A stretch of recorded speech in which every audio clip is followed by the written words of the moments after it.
Bapak Ibu tenaga pemasar Prudential Indonesia, selamat pagi para nasabah.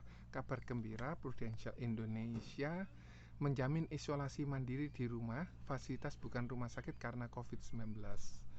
Dan informasi ini disampaikan oleh Ibu Dian Budiani, Chief Operation and Health Officer Prudential Indonesia.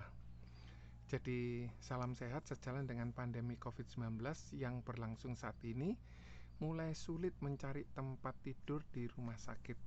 Prudential Indonesia kembali meluncurkan kebijakan untuk memastikan perlindungan yang optimal untuk nasabah dengan kasus 19 sesuai dengan yang dijelaskan pada pedoman tata laksana COVID-19 edisi 3 oleh Perhimpunan Dokter Spesialis Penyakit Dalam Indonesia di Desember 2020. Kasus COVID ini bisa dibedakan menjadi 4 berdasarkan berat dan kritis. Untuk kasus sedang, berat, dan kritis perlu penanganan di rumah sakit.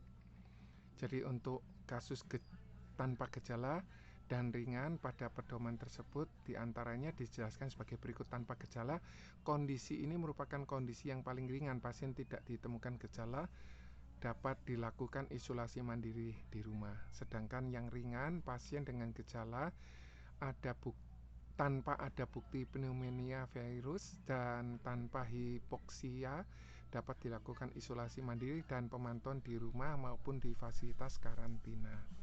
Jadi baik yang punya PHS, PPH, PPH Plus, Prosolusi Sehat bisa dilakukan. Dan dengan senang hati kami menyampaikan bahwa Prudential Indonesia kembali memberikan kebijakan untuk memberikan perlindungan untuk nasabah yang menjalani isolasi baik di rumah maupun fasilitas bukan rumah sakit, fasilitas karantina yang resmi ditunjuk pemerintah atau ditunjuk rumah sakit.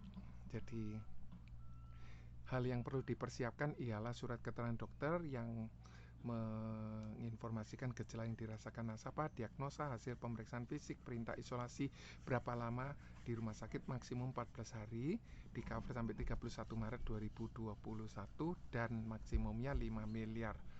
Hasil pemeriksaan PCR atau rapid antigen yang positif, resep dokter, kwitansi asli, jadi yang harus tertulis secara komputer bukan tertulis tangan. Jadi apabila nasabah melakukan telemedicine, nasabah perlu melakukan screen capture ya untuk bisa klaim tersebut dibayarkan. Jadi jumlah PCR swab test yang dibayarkan adalah 2 kali. Ini adalah maksimum. Vitamin suplemen yang diperlukan secara medis dibayarkan. Jadi bisa dibayarkan. Program Saver tidak berlaku untuk isolasi mandiri di rumah, tetapi berlaku isolasi mandiri di fasilitas karantina.